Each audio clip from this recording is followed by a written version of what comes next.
Hello, you are watching a new episode of In Focus in Dubai. Today we have a new Muslim in the studio because, in fact, as you know, there is a surprising statement for a lot of people. Islam is the fastest growing religion on earth. Therefore, from time to time we have a new Muslim in our studios, and today we have Mr. Craig Harper. I believe Islamic name is Amin. Most welcome, really happy to have you here. Assalamu alaikum. Alaikum salam. Thank you very much for having me. It's a pleasure, actually. We'll usually start with the beginning of a story. That is, can you tell us something about your childhood background and how your life started, basically? Of course, no problem. Basically, I was born in the UK. I was born in a place called Portsmouth. We moved to the Middle East when I was age of 3. I've spent my childhood growing up here in the Middle East, around the Gulf, Bahrain and Doha, and here in Dubai, of course. Then I returned back to the UK when I was 9 for my education, and I was brought up there. But all through my childhood I still refer to Dubai and to the Middle East as my home. It's the kind of place where I grew up, and all my childhood memories are here. People always ask me back at home, what's it like to live in the Middle East? And it was a case of, all I can always remember is like the call to prayer, because I was always brought up with that in the background all the time. And then I came back out here 2 years ago. And my father still lives here, my brother lives here as well. I came back out here 2 years ago, and I decided to start my own company here. So that's how I ended up back here in the Middle East. Right. Well, it seems that it's basically second home here for you. Well, I think it's probably more my first home than my second, actually. All right, so you really feel at ease. Yeah, very much so. It's it's a nice place to live. People are very friendly. It's very safe as well compared to Europe. Definitely. Yeah. So. I mean, could you tell us how your journey started towards Islam?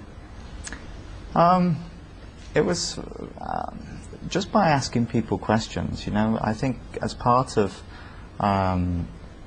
getting to know people's cultures, if you're going to interact with them on a day-to-day basis, you need to understand the most important parts of their lives.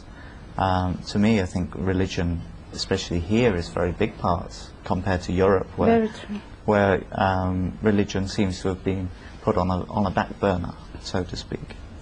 So I thought I needed to find out more about the religion so that I could understand how people think and how I could communicate better. And just by doing so, I found so much interest in Islam as a religion. And it was when I met my very good friends now, who are from Pakistan originally, and we were just talking about questions. I was asking them questions. Different people came back with sometimes different answers, but overall the answers I got back were very, very good. This is when I was asking my friends, and I was hassling them every week to sort of say, I want to know more. Can we go down to the open mosque? And one week came and we missed the Thursday, and then the next week came, we missed that. And eventually that's where I came to the open mosque, and I found out more information. And without that sort of being there, there'd been no way for me to be able to sort of find my inroads into Islam, because here it seems very closed. The doors seem very closed. When you talk about the open mosque, you refer to the Jumeirah Mosque, this visit for non-Muslims. Actually, we were there with In Focus. We had 3 programs out of 1 mosque visit. So just for the viewers, if they've been watching previously, they would know that you refer to that. I think it's so important to open the door to non-Muslims and to let them interact with us. Absolutely. It's just so very wrong to, just basically shut yourself in a bubble and not communicate with non-Muslims and not provide them with information, especially when they are asking for. Well, no, absolutely. And it's, at the end of the day, it's whether selfish is a strong word to use or not, but it's quite selfish to sort of keep this to people, keep this to yourself just because you were born a Muslim. Mm-hmm. You should be able to open the doors and let people in to sort of see what it's all about and try and encourage the faith, because it's fabulous. Actually, it's a duty to do so, and I believe that when you think you have something beautiful, you should try to share it with others and make others happy with it. Absolutely. I'd like to talk about your company. You just mentioned before that you have your own business here. Mm-hmm. Would you like to tell us something about it? Yeah, I can tell you. I actually have formed another company recently, so that I actually work for two companies. Okay. Spread my time.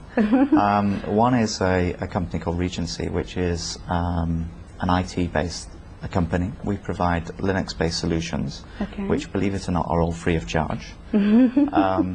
So there's an interesting business point of view. The second company, which we just started, which is between myself and my two close friends who sort of introduced me to Islam, we've set up a second company, which is a marketing consultancy firm, 3H Solutions. So that's going very well, actually. I'm very happy for you, and I hope you'll be more and more successful.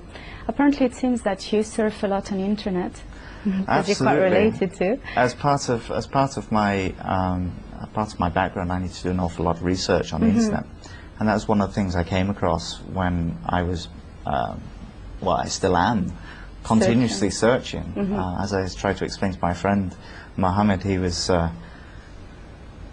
People, when they're born Muslim, they are brought up with this all their life, where I've just sort of, I'm having to learn everything they've learnt in their childhood in a very short time. So the internet becomes a very important part of looking for research and finding information. Were you satisfied? To be honest, no, I wasn't. A lot of the information on a lot of sites seemed kind of far-fetched. There was one in particular that I came across where they were talking about a certain passage in the Quran, saying about how the Quran talks about the fetus when we are born. Yes. Saying that we resemble a leech, and they went one step further and sort of said that we look like a piece of chewing gum after being chewed for so many minutes. But there is a verse that says a chewable substance. But when you see, actually, I was on their website and I saw the picture, and I find it myself very weird too. It's just, it didn't resemble anything like how they were trying to. So, there's lots of things where I think people need to be very careful, because anybody can actually create a website. Yes. It doesn't take any expertise whatsoever. I'm glad you say you that. can buy a domain name for very little money, £35 sterling, equivalent of 60, 70 dirhams or so here. Almost nothing. Almost nothing. It doesn't cost you anything. So anybody can create a website as well. There's all sorts of tools, even in your standard Word package that you would use on your normal desktop. Yes. You can export that as a HTML page and post it up. So it doesn't take a lot of expertise. So basically what I'm saying is people need to be very careful of what they find on the internet. Definitely. And take it on face value. Don't read too much into it.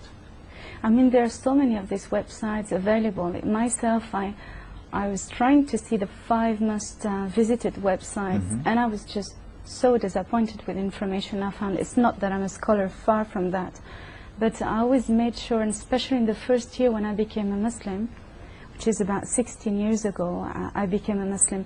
The very first year I was really struggling with, you see, as you said before, people saying different things, different information, and you feel kind of lost. Because sometimes the information is not just parallel, it's just, it's just like a huge contradiction. Well, I think there's a lot of, between Islam and culture, I think a lot of things have actually sort of, the focus has sort of been lost, I think, in some areas. From what information I've been getting back from different people, there seems to be, there's a word I'm looking for, the boundaries, the borders between culture and what is Islamic seems to have sort of got merged together, like smudged in people's focus. So I think there needs to be some clarification between what is culturally a rule or a suggestion or how to act, and which is Islamic. I think there seems to be a lot of... You're so right. Yeah. You're so right. I'm glad you pointed out this, because a lot of people would take internet as the very safe reference, and just by reminding us how easy it is to have, for anyone, a personal website, people should be more careful and not just take for granted any information they see on internet. You should go out there and search, and just don't read one site and sort of say, is this right? You've got to do some more research into things and actually look into things a lot deeper than what they would seem. After seeking information and getting to know more and more, why finally you embraced Islam? Why is it Islam that you chose and not another religion? Okay. My parents basically, they, as I was brought up, they didn't give me any religious sort of guidance. They didn't point me in a religious, any religious focus. Both my parents were very busy with their normal life, day-to-day life, and didn't have much time for religion. Since then, my mum has become a born-again Christian in the UK, and she's tried to encourage people and things. But a lot of the information that I was given by my mother when she became a born-again Christian, there seems to be so much contradiction between different areas. And I was talking to a gentleman, because of course the Bible was originally written in Hebrew, and like Arabic, Hebrew is a very descriptive language, and there's a lot of things that change when you convert something that's written in Hebrew or Arabic into English. It loses so much feeling and so much description that the Bible, I think, is. I just couldn't grasp it as an idea, as a. From a very young age, basically, you were not convinced. You did not take it as a reference. No, not whatsoever. I've always been brought up with no religion, really. It was only when I was at school with my teacher that actually made me start to think, because I was always brought up with the education that the theory of evolution was the way it all goes. Yeah. Okay. And a very wise teacher, now I look at it, it's very wise indeed. She told me that no matter what you believe in at this point in time in your life, if you believe in the evolution, then think back to the clouds of gas and whatever, and the big explosion, the beginning. But if you believe in all that, who put it there in the first place? Or what put it there in the first place? There was a beginning. It had to become from somewhere. So she started me thinking that really there must be a God, because you can't start from nothing. Something has to put it there in the first place. So that's where it got me started. So I was always very, very pleased with that sort of. From that day onwards, I've always sort of looked at. So this is the first step for you as a regular human without any religion, because that was that was the first thought that was put into my head that really told me that there must is a be creator. a God. There must be a creator. And then going to Islam, what was the big thing that you found so maybe more logical or more attractive? It was the fact that, as I said, the Bible had been changed so many times from its original grounding to what it is today. It seems it has to have changed, because it's been taught in English or it's in not Latin. Been revealed It's been absolutely. And the main thing which really impressed me with Islam was the fact that it's still in Arabic. 1,400 plus years later, it's still in Arabic, and it's still taught in Arabic. Now, I thought it was very strange at first as a concept, because my friends who from in Asia, they don't speak Arabic as a language, but they still learn the Quran in Arabic. Yes. And I thought, well, okay, so you don't understand what you're talking about, but yet you're still learning something in a foreign language. Because it was originally revealed as such, and as you said before, translations would just alterate or change, and it's just so much more important to keep it preserved as in its originality. It's just, it's just the fact that it's still God's word, even after all this time has passed, and so many people have read it, and it's been reprinted however many millions and millions of times. It's still in the same form it was put together. So the authentical message was there. Absolutely. Actually, it's just a little difference from, we were talking about information before. What I know is that the original Bible, or the old, it's true that the book revealed to Moses, we believe it was in Hebrew, but from my information, the book revealed to Prophet Jesus was in Syriaci, which is a language that is spoken in some part of Iraq, but it's very little. I mean, it's not spread anymore. It's almost lost. It has nothing to do with Syria, though. This just may be a new information for you. Okay. Thank you. What I want to ask you is actually the reaction of the people, because we talk about information, embracing Islam, and finally, when you start informing people around you, what were the reaction of, you know, friends, surroundings, colleagues? How did you feel about telling others that you are a Muslim? Well, the first people I told were my very close friends, and they were overjoyed with my life-changing decision, so to speak. So that gave me a lot of confidence straight away. All my friends accepted it extremely well. They all thought it was great. In fact, I haven't stopped answering questions since I became Muslim. They're all very interested, and I got friends that said, "Can we, you know, can you go with me to the open mosque and things?" I said, "Yeah, no problem, let's go." So you'll probably be seeing me there again. Most welcome. But no, everybody who I've spoken to has been more curious rather than on the defensive, so to speak. They've been more curious about, you know, why and what was my reasons, and just really interested in Islam as a religion. Yeah, because I believe, especially from the Western side, maybe because of the media, a part of the wrong image that is spread there. Some people are surprised to hear that, you know, so many people are embracing Islam, and even Westerners, because it seemed to be such a different culture. And it's probably why it's so important to keep on talking to people when we embrace Islam and explain the reasons of our change. I don't think it's. I think the media themselves portray Islam in a quite a bad light. But then, if Islam as a whole was more open and was brought itself to the limelight, rather than in the negative context that it is at the moment in the media, I think, you know, people need to open their doors a lot more and let Very people true. into the religion and show them what it's all about. Very true. And I think people would be able to understand that Islam is a very sort of peaceful religion, and that people are there purely to follow the word, follow the scriptures that are written in the Quran.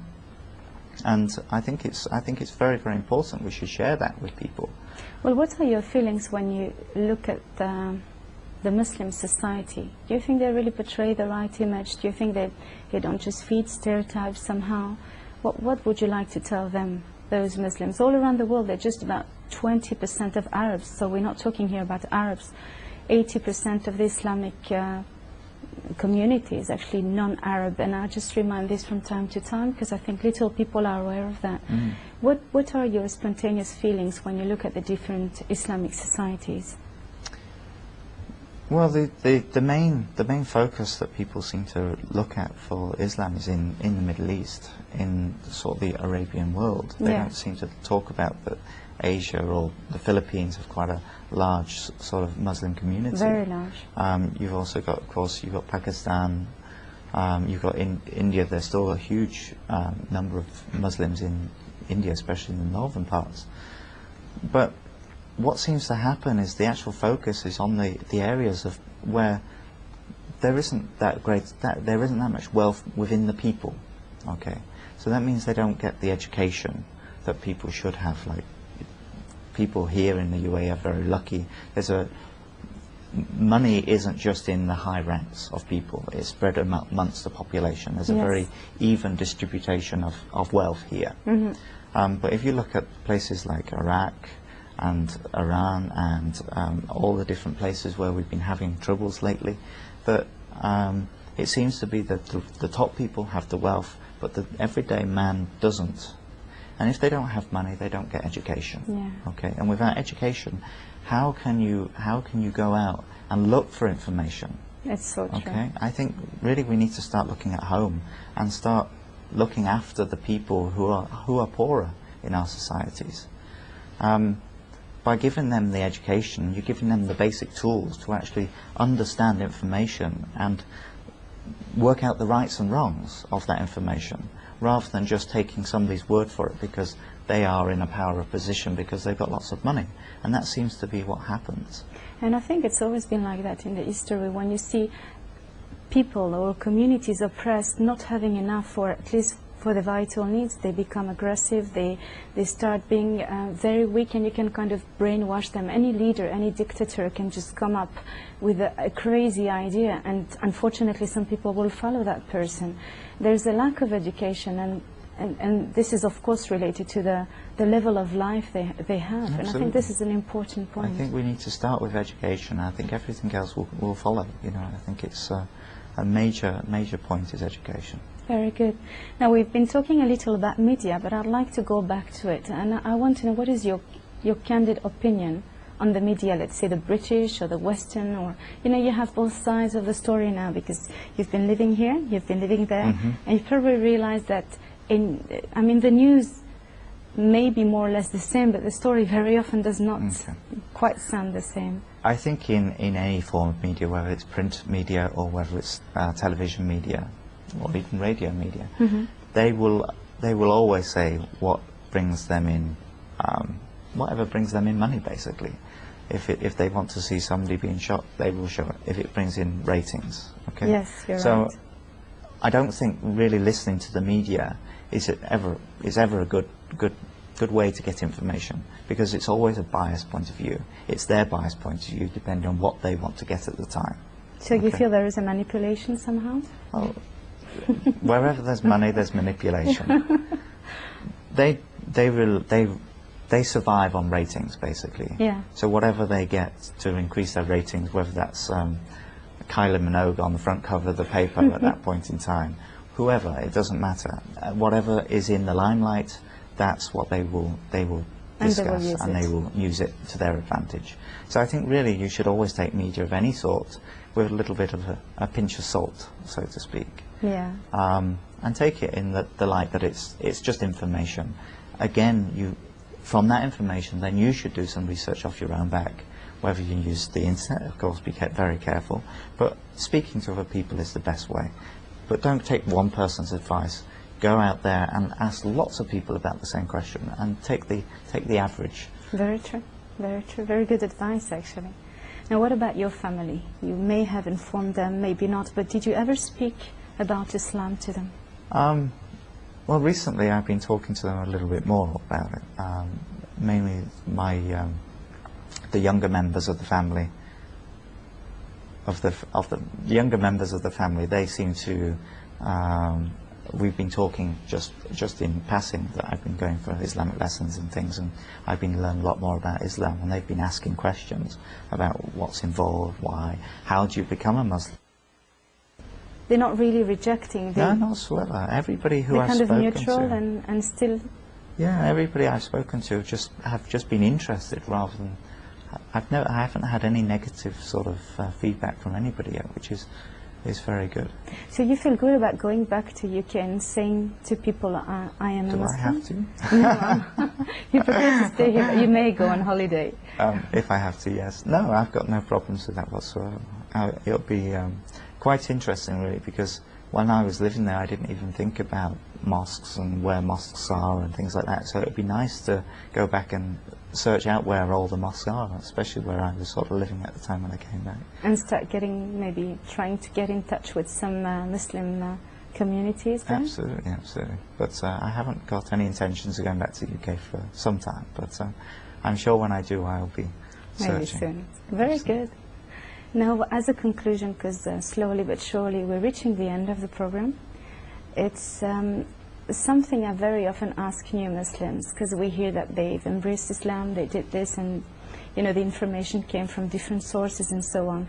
But if there is probably a few feelings you carry inside since you became a Muslim, if you had to choose one of the attributes or the most precious feeling Islam has brought into your life, what would it be? What would you like to tell people? Well, one of the things that just by becoming a Muslim, I've learnt a lot more about the community that I live in. It's brought down so many more barriers just by becoming a Muslim. It's helped me understand the community that I live in as well. Okay. As well as It's just helped me become closer and understand what people go through on a day-to-day basis and the reasons why they do it. And for me, it's been eye-opening just to be able to interact with people on a so much more of on the same level, really. And the one thing that I found was amazing was the first time when I went to the mosque. That my first experience in the mosque was uplifting. You know, I felt just by going there, nobody even looked at me twice, and I thought the first thing that would happen is everybody sort of turn around and say, blue-eyed boy. "Who's this Westerner?" And this blue-eyed boy stood here. But it wasn't the case, and I found that people were all on the same level. It didn't matter whether you were a VIP, someone with bags and bags of money, or whether you were the road sweeper or taxi driver. It didn't make any difference. Everybody was the same. And even if you go into churches in Europe, whenever they get somebody who's very important, they get pushed to the front or wherever, and that didn't happen. I thought that was very, very amazing feeling. A feeling of community. A feeling of community, a feeling that we're all the same. If I cut myself, I bleed just like anybody else. My blood is no different in colour. That's a good statement. And that's what I found was amazing. It's the fact that in Islam people are the same. We're all the same. We're all. Racism is a rotten issue, as we know. Absolutely, and it shouldn't be. I have no problems. Where I live in the middle of Satwa, I have people from all over the world, and I'm very good friends with all of them, and I hope that they like me as a person as well. So we get on very, very well. That's great. Thank you so much.